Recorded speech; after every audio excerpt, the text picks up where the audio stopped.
Hello and welcome back to Static Brewing. Jeff and I just attended a pretty interesting event down in Rochester called Beer and the Rest is History. Jeff, what was your favorite part of the evening? I guess I liked probably how, because the gentleman that presented is a history teacher in high school or something. I think he's a high school or maybe a middle school. Yeah, he's a history teacher of the grade schools. And I guess it was just interesting because he said he couldn't commit to any one topic in particular when it came to researching. So when he realized how beer just tied its way into all of these historical events, as far as like World War II and obviously World War I probably, but just kind of the ways how they're able to influence the infrastructure and technology. Like the refrigerated train cars were designed specifically for so distributors or breweries could distribute their beer. So it was just kind of a cool little, not necessarily an industrial revolution, but just technological breakthrough. Yeah, that was pretty sweet. I liked, he talked a little bit about how apparently during Prohibition, homebrewing became really, really popular, and some of the big breweries like Budweiser actually sold malt syrup under the guise of using it as a baking additive. Baking additive. But I'm not really sure whoever tried to bake anything with hop-infused malt extract. I think the jury's still out on that one. Yeah, I feel like that they were definitely in a slightly gray zone, although apparently it was not illegal to brew at home as long as you didn't try to drink or distribute the beer that you brewed at home.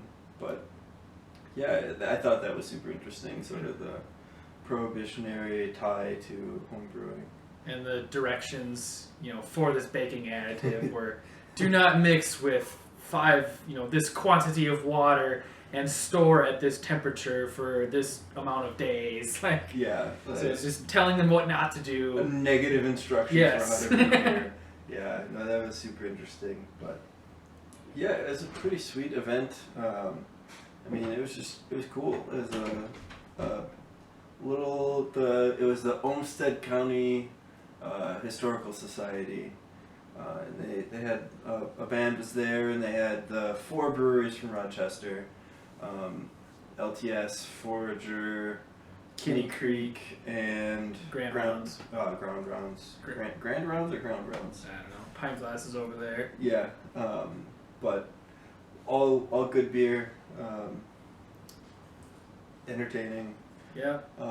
Had some food too. I think Forager and snacks really. Ground Round had like appetizer, finger food kind of stuff, and they're the 2 brew pubs, so they're the ones that do have the kitchens attached to their breweries. But yeah, it was good food, good beer.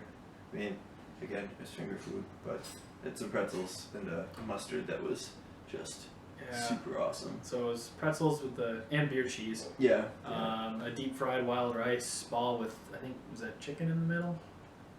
Some sort of meat. Capri skewers, which are, tomatoes, your leaf, I don't remember what it is, mozzarella with balsamic, I think it's a balsamic dressing.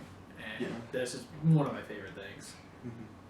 So I ate a lot of those, along with, I think it was an Italian baguette with a salmon dip on it, which was also very tasty. Yeah, it was good. It was a little weird. It was really smoky. I was not expecting it to be quite as smoky as far as the salmon flavor is concerned, but it was pretty tasty. I was hungry enough where that didn't faze me at all. Yeah. I banked on that being my dinner. Yeah. And then we went to a pub, and I ended up being a lot fuller than I thought. Dooley's had a buffalo sweat. It's super tasty. They also had trolley rides, which I was expecting to be a tour, like a guided history tour. And I guess he did guide the history of the one mansion of the founders of the Mayo that we drove past, but that was pretty much it. So he spent more time wishing us a good night than giving an actual guided tour. So if you're listening, Olmsted County Historical Society, get your tours up to snuff. Yeah, I wanted to see like the breweries, maybe some of the older buildings.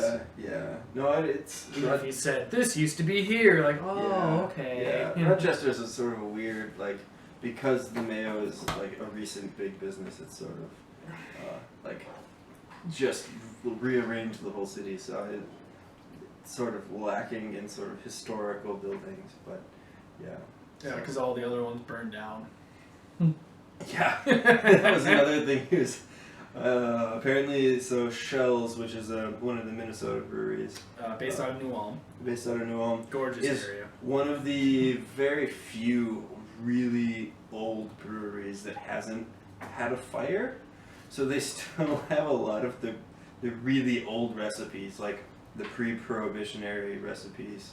Yeah, they started doing it in 1984. Like that's probably when they found it. Like they had all that just stashed in an attic somewhere, and they've been kind of releasing. Here's the pre-prohibition recipe. Here's what we found in 1984, and then here's what it would taste like if it were made today with those ingredients. Yeah, Which I guess I don't know if I would pick up a difference. I mean, so like the pre-prohibitionary beer probably had a little bit less malt in it. It's probably a slightly lower bitterness, a little less alcoholic. That's right. Because people used it more as like for hydration. Like it really, like beer has become more alcoholic. Yeah. Over the years. Because didn't he say like their stouts then were not what we consider a stout now? Yeah. Well, and there were very few people brewing them.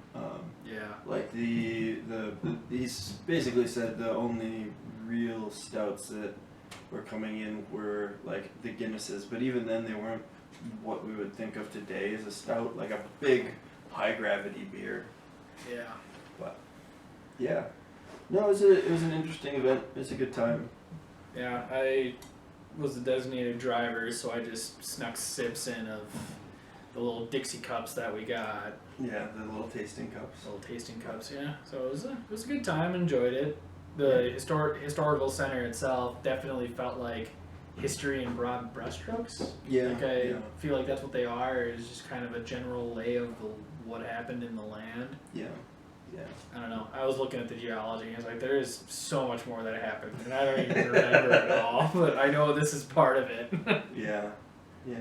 But so we just wanted to give you an update on what we were doing. Have a fantastic whatever time of the day it is for you. And cheers. Cheers.